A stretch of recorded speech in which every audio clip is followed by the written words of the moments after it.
It's California Edition. I'm Brad Pomerance. I'm glad you're with us. Our guest, Kevin DeLeon, he is a member of the California State Senate. And, sir, there's been a lot of attention paid to the passage of Prop 30, which increased taxes on the wealthy, increased taxes, sales tax for Californians. But there was another tax initiative, Prop 39. It didn't get as much attention, but really changes the way some funding is done in California. Talk to us about it. That's correct. Prop 39, I was a co-chair along with Tom Steyer and former Secretary of State George Shultz. Sure. What it did and what it will do is close a corporate tax loophole, an egregious corporate tax loophole that benefited out-of-state corporations to the detriment of individual taxpayers in California as well as California businesses. So it's a good thing for the Californians. And California was one of few states that had this loophole that allowed corporations to pick their taxing formula. And so the argument went that they would pick a formula that was more beneficial, especially for those that were out-of-state corporations, and it was to the detriment of California. Well, like you said, it was to the detriment of California businesses. If you had a competitor and they were from out of state, say Texas, New York, New Jersey, they get to pay less taxes. And it put Californians in our schools at a decided disadvantage. So this is a good thing for California because no taxes are raised on individual taxpayers or California businesses. And so under Prop 39's formula, the money, though, is dedicated to energy efficiency. Is that correct? What we're going to do is we're going to take, it's about $1 billion a year. We're going to take $500 million, invest that into our public schools and the general fund. The other $500 million, we're going to invest in energy efficiency for creation of jobs here in California for Californians. That will sunset in 5 years. And let's talk about the school side, because under Governor Brown's budget, he has dedicated about $400 million to energy efficiency in K-12 schools. Well, I applaud the governor's vision. We're on the same page with regards to dedicating that money for our public schools throughout the state of California. If we can, in fact, realize jobs, invest the money for the retrofits, energy efficiency retrofits, and take those cost savings and capture those savings, invest it back into the classroom if you need more counselors, if you need more nurses, if kids in a disadvantaged neighborhood need more math, more reading skills, then you can have after-school programs. I've been to some schools that have already gone solar. It's quite remarkable to see these solar cells on the tops of these schools. And what was inspiring to me was that oftentimes the school would generate too much solar energy so they could sell it back to the grid in some communities and realize those funding benefits. With solar programs, you can do that. You can put it back into the grid. You can sell it. You know, you're generating energy in this case. On energy efficiency, it's low-hanging fruit. So we're talking about some simple things. We can talk about HVAC. We're talking about lighting. So it's not solar per se? That's not solar per se. It is energy efficiency and renewable, which would include solar as well too. So what's happening with the other pot? You mentioned about half deals with energy efficiency for K-12. Then there's the other half. What we want to do with the other half, so we want to put that other half back into our schools because our schools have been cut. They've been very devastating, draconian cuts the past few years because of the budget deficit. There's roughly about $8 billion that are owed our public schools because of deferral in payments. We want to make sure we continue to pay back to schools so they get dollar for dollar so we can reinvest it back into the classroom. It's very, very important. So where do we stand now? I understand you're holding some hearings throughout the state. The purpose of the hearings is what exactly? We held hearings in San Jose, California, in San Diego. We'll be holding hearings in Los Angeles. The purpose of the hearings is to get the feedback from superintendents, from principals, from folks who are environmentalists, from folks who've been unemployed.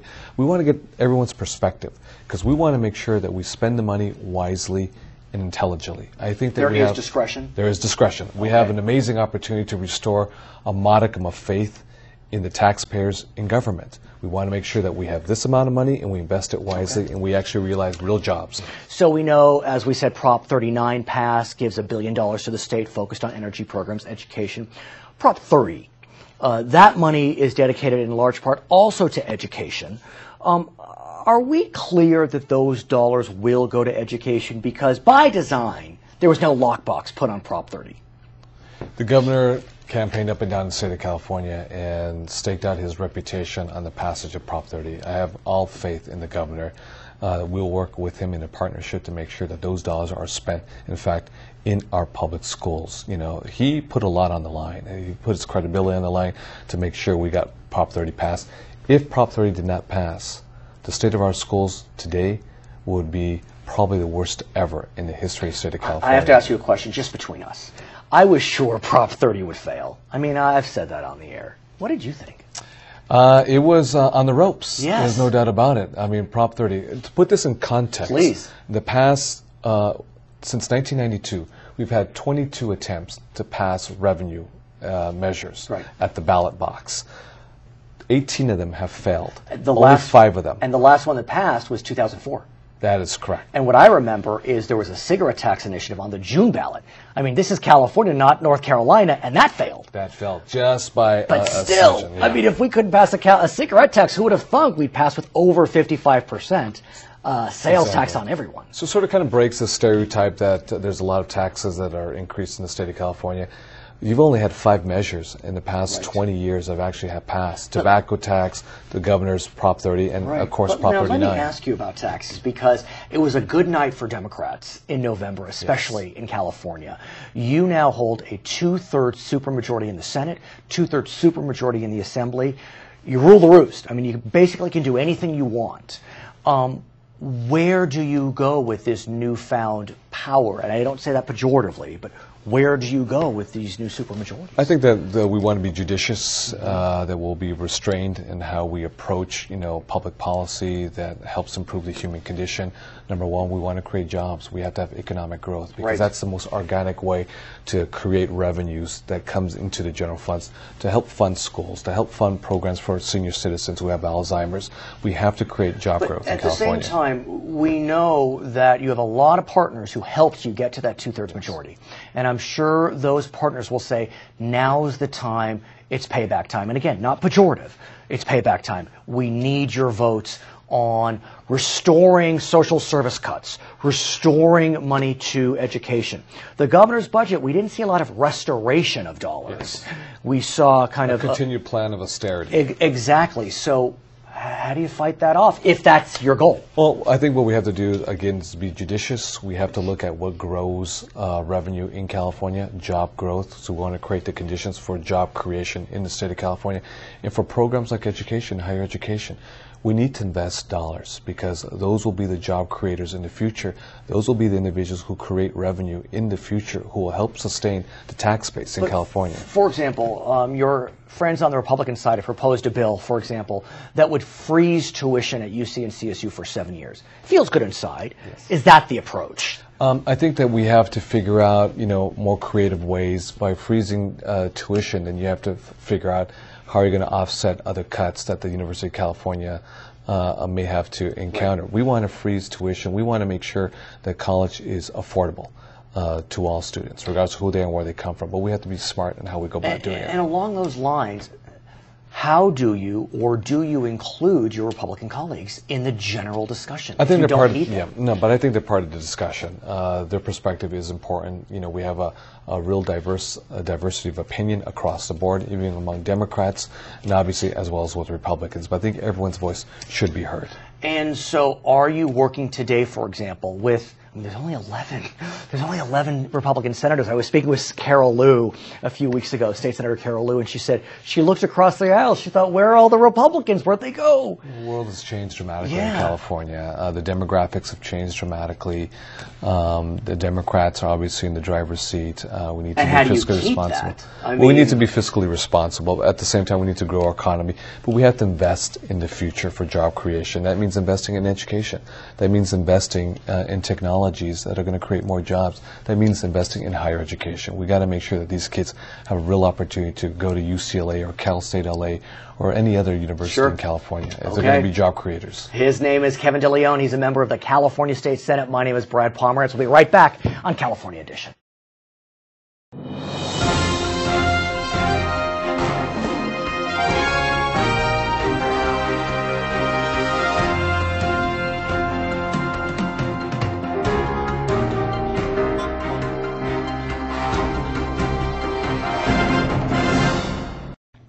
Welcome to California Edition. I'm Brad Pomerance. Our guest, Anthony Cannella, member of the California State Senate, and one of fewer Republicans than he was last year. There were 15 California State Senators in the last session. Now there's 11 out of 40. Talk to us about that math. Well, we clearly lost a few seats the last election, and you know, we're working hard to get our message out there and let people know what we stand for. And because I think we have a message, quite frankly, that resonates with the people of California. I think that they're for being fiscally conservative, and so we're going to preach that message. I will preach that message. And you know what? I agree with you. I agree with you. I think Californians fundamentally are fiscally conservative. And they've shown that through ballot initiatives. I mean, they hadn't passed a statewide tax initiative since 2004. Then Prop 30 came. Right. But what is it then? I mean, this is the state of Ronald Reagan, Richard Nixon. I mean, this is a state that has given the nation some great Republicans, but in November it was just an avalanche for the Democrats. Yeah, I think it was, and I think, again, we have to be careful with our messages. I think that sometimes our message is construed as, you know, anti-Hispanic, anti-gay. It's, you know, the college students, you know, they feel like we're not there for them, and so I would say that those are all wrong, and I think that we need to be better articulating our message. So what do you do? And I really ask you specifically because you are one of few Republicans that represents a district that is clearly Democratic, and yet you've done well in these districts. You're also known as someone who's a moderate Republican, some would argue a dying breed, but maybe not. What do you do to kind of push that message forward to keep the California Republican Party alive? Well, first and foremost, my priorities are the state of California, the 12th Senate District, and then the Republican Party. Understand. And so that's the message that I say to my district, and I think that resonates with them. I fight for the issues that are important to them. And that's worked well for me, and quite frankly, that's what I was elected for. I wasn't elected to be a partisan. I was elected to represent the district, and I think that comes across great. And so the message, you know, I work on things traditionally that other Republicans don't work on. I voted for the DREAM Act. I voted for the driver's license bill for what's called the Dreamers. Right. So I've tried to be a better representative for my district. Did you get chastised for that within your party? You know, I really didn't actually. I was I had a few folks that sent me notes that they weren't happy with it. But the party apparatus, they understood that that was a vote of conscience and that was your choice. Yeah, and I think they understand that, again, I'm not there to represent them. I'm there to represent my district, and I make that clear, and they may not like that. In the past, I've had members from more conservative districts that jokingly give me a hard time. I say, hey, I don't represent your district. I represent my district, and my district has specific needs. My district is 65% Hispanic. We have high unemployment. We have high poverty. So, of course, I'm going to look at the things that I think deals with that. How are you doing it? I mean, to win in a district that's 65% Hispanic as a Republican, I mean, what's the secret sauce here? Well, again, I work very hard, first of all. I go to, when I was campaigning, I was out everywhere. I do everything. And I try to articulate the views. You'll never see me get stirred up on partisan issues. I just won't do it. No, there's certain things I believe in and I'll advocate for, but it's always in a way where I respect the other person's view. It's not, I think a lot of what happens in politics is theater. People, you know, bang their gongs and they shout and they get upset. And it's really for theater. And I just don't engage in that. And so I think people look at me as a person that's open-minded, and I'm pretty level-headed, and I think that they like that. Have you already started working with Democrats in the state Senate on issues in which you can compromise? Yeah, well, make no mistake. Yeah, we're down to 11, but before that we were 15. We still couldn't do anything without Democrats. Now, two-thirds. Yeah, it's a two-thirds, and I don't know if I would be shocked if all my Democratic colleagues want to rush out and put taxes or vote for taxes. I think that would be difficult. But yes, of course, I work very closely with Michael Rubio, Senator Kathleen Galgiani. Okay. And I want to speak with you about Proposition 30. Yeah. That was the tax initiative that passed in November. First tax initiative to pass in 8 years in California. Increases taxes on the wealthy, increases sales tax. Were you surprised it passed? Because I was shocked. Honestly, I was. I felt that the people I talked to were saying, look, you haven't got your house in order. Why are you asking for more money? But I think this shows how popular the governor is and how hard the governor works, because I believe this was sold squarely because of the governor. It was his effort. And it was a big victory, over 55%. That being said, the Republicans, at least a few of you, Assemblyman Jeff Correll, Senator Anthony Cannella, are looking towards Prop 30 as a way to guarantee certain funding levels for education, specifically higher ed. Talk to me about your proposal. Yeah, so I believe one of the reasons that this bill passed was because the college students came out en masse. Not only the college students, but the parents saying, look, we can't afford 20% increases anymore. So I believe that this was sold to them as a way to control the tuition increase. And really, the proposition didn't do that. The rhetoric was there, said they were going to do that, but there's really no teeth in that to do that. So, well, there's, as I've said before, there's no lockbox. It's no lockbox. And it's a lockbox to collect $45 billion in new taxes. That's really the only guarantee, and to fund realignment. Do you want to create a lockbox? Because there are pluses and minuses to having a lockbox. I mean, there's flexibility, and then there's no flexibility. So what do you want as a legislator? So, as I said, I believe these college students went out because they believed that it was going to lock in their tuition. So what I want to do is I want to honor that pledge. Literally. I want to keep the CSU and UCs over the life of this tax, this $45 billion tax, keep them from raising tuition. Now, I'm not saying they won't need additional money. I'm just saying they can't get it off the backs of the students. What they will do is come to the state of California and we'll appropriate their more money. So they come to us, explain the reason they need more money, and we'll appropriate more because, again, this is a $45 billion tax over 7 years. On the out years, we're going to have a surplus. In fact, the last year it's estimated we'll have a $6 or $7 billion surplus. But let me ask you, look, as someone who probably will have a child at a UC or CSU in 7 years, I think that's terrific. And it feels good inside. But there is a little nervousness about setting rates firm for 7 years. That's a long time.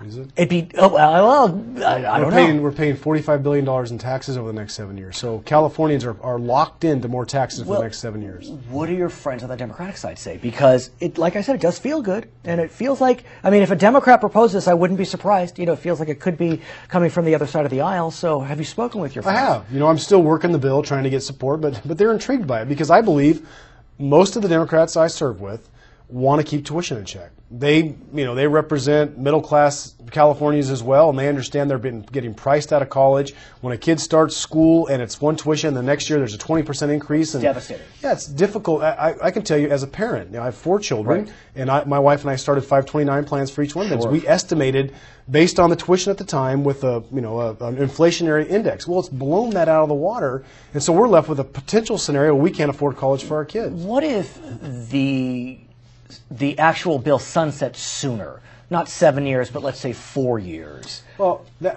look, I'll do whatever. We'll work it, but the out years are where all the surplus is. $7 billion the last year. I think I believe commitments were made to these students, and we should honor those commitments. And while Prop 30 is in place, again, a very large tax increase, all I'm asking for, it's probably $250 million out of a $7 billion surplus to be allocated towards the students. I think that's very reasonable, and if we don't, that money will go someplace else. There are plenty of people who want that money. We should give it to the kids. Where do we go from here? Well, the bill has been submitted, and now I'm starting to work it with my Democrats to try to get co-authors, and hopefully we can get the college students excited about this like they were about Prop 30, because if they get behind it, it will pass. In terms of the budget generally, the governor has said we are in balance.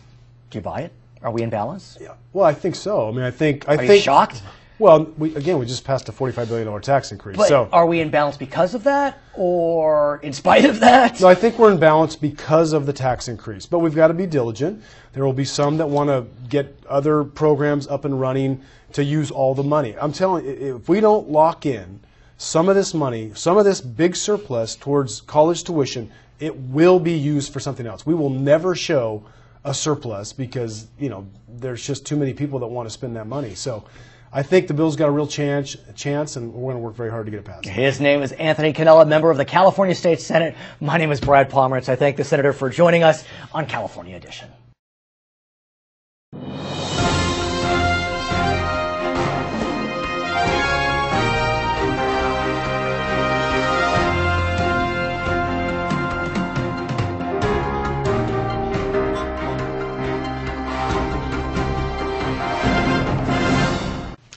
It's California Edition. Welcome back. I'm Brad Pomerance. Our guest, Ricardo Lara, a member of the California State Senate, a new senator. We congratulate you. Thank you. You came over from the Assembly after 2 years. Absolutely. How is it? How's it better? How's it worse? How's it different? Oh, Brad, it's very different. It is. It's the simple fact that there's 40 senators. Right. So you got a smaller group of folks to work with. And it's a great opportunity. It's a little different than the Assembly. What's also interesting is it's very Democratic. Right. There are 29 Democrats, 11 Republicans, down 4 Republicans from the last cycle. I know you're new, but still, you look across the way, where are the Republicans? There are so few of them. Yeah, you can see the stark difference. Right. And, it's going to take a little used to, but again, it's the will of the voters. So do you work with the Republicans? You don't need them for any majority or supermajority. You're a two-thirds supermajority. Do you bring them in, or you just say, look, the voters spoke, it's all, we rule the roost? Well, I think you really have to extend that olive branch. At the end of the day, they were elected by their electorate as well. Sure. And so they have every right to be there and express their opinions and views. And so I think we can get more done if we work together. And that's my approach. Let's talk about one area, for example, education. Anthony Cannella, member of the state Senate, a Republican, called a moderate by many. He has proposed a bill that would freeze tuition for UC and CSU for 7 years. He points to Prop 30, which passed, a tax increase, and he wants that money dedicated to tuition. What do you think of that, for example? I haven't seen the details of his bill yet, but I think the voters were very, very clear that we need to stabilize our tuition.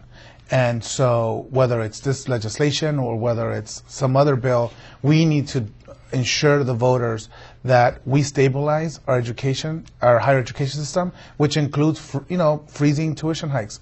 Unfortunately, with the UCs, they're an autonomous entity, so we have to do our due diligence and work with the governor and work with our appointees to ensure that the regions adopt this policy, because I think it is important. We need to provide some certainty to our students. You do mention the notion that the UC and CSU system acts independently, but the voters, they were really sold the notion that if you vote Prop 30, that money will go to education. Now, there's no lockbox, and some would argue that's best because you want flexibility. But how can the voters be sure that that money is going where they were told it was going? The Republicans are saying, let's lock it up. Right. No, I think that's a great question, Brad. And I think the proof is in the pudding with our current governor's budget, which clearly delineates the funding for our not only K-12 system, but our higher education systems. We are increasing the amount we're spending per pupil in our K-12. We're stabilizing some of the cuts that we've done for the higher education system. And so I think voters are going to be able to really see the budget, in short, is the statement of our values. At the same time, there's no doubt that the governor's budget stabilizes higher ed funding, K-12 funding, but it doesn't restore. Right. We had such massive cuts over the last 4 years, and I'm sure there are many forces speaking in your ear, whispering sweet nothings, saying, we helped you get a supermajority, start restoring, not stabilizing. Well, I think first, before we even have those discussions, we need to stabilize. And I agree with the governor. I think we need to move cautiously and not, squander the opportunity that voters have given us with Prop 30. So I think we need to really act judiciously and ensure that we stabilize the funding before we start implementing any more augmentations. I think it's fair to say that 2012 was the year when the electorate as a whole really saw the power of the Latino voter. Is that a fair assessment? I think that's a very fair assessment, Brad. And you've seen now the change of tone in Washington when it comes to immigration reform. And I think as our population continues to grow, and not only just grow in numbers, but grow in terms of an electorate power, you start seeing that the issues that we care about are issues that every Californian cares about. It's interesting. I look at your state Senate seat, and you had been nested essentially with let's call her a European American Assembly member. 20 years ago, she would never have demurred to someone of color, not because she wasn't wonderful, but, it's Long Beach. It's a European white area. Yet you were the candidate that was seen as stronger because of the power of the Latino voter. How did this happen? It seemed like that, although, of course, it wasn't. Right. Yeah. I think this is something that has been, a phenomenon for the past couple of years. It's important to understand that diversity, everything's changing. I mean, Long Beach is such a diverse community now.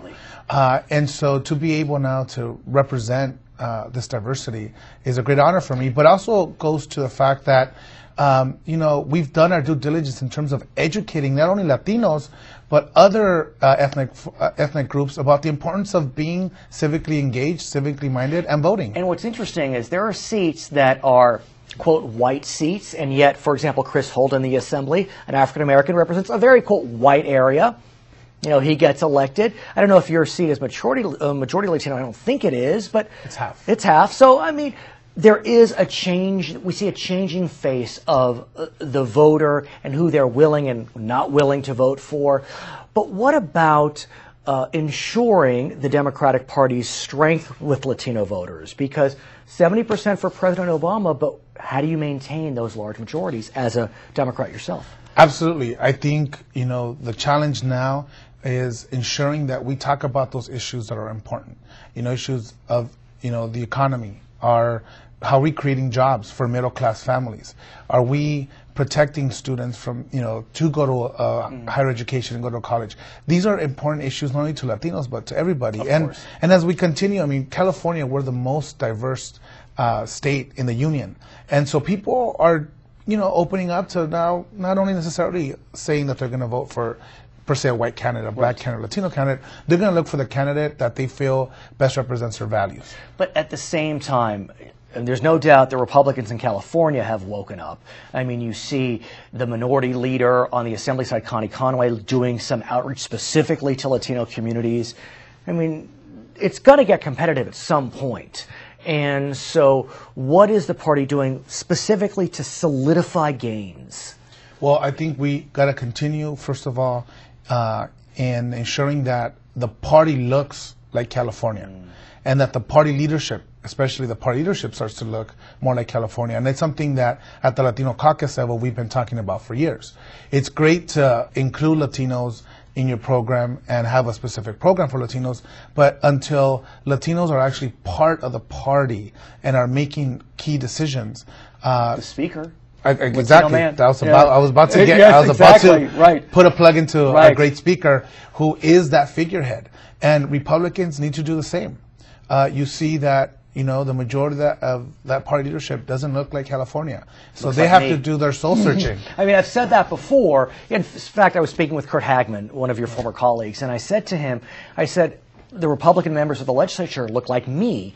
And he said, but wait a second, a lot of our candidates were diverse, but they were not successful. And so it is interesting that the Republican Party, they've made efforts in California, but they just took a drubbing. Do you think they're getting injured by the noise of the national discussion, self-deportation? You can get pregnant when you're, you know, you can stop a pregnancy if you're raped. And I think absolutely. I think they're the victims of what's going on at the national level. But also, quite frankly, I don't think the Republican Party here in California has done enough to actually court Latinos. It's nice to put up a candidate, but if that candidate doesn't have the views of the community or doesn't have the intentions to actually really talk to Latinos and engage Latinos, it doesn't matter who the person is. At the end of the day, you're going to have to engage the voter. His name is Ricardo Lara. He is a member of the California State Senate. My name is Brad Pomerance. We thank you for watching California Edition.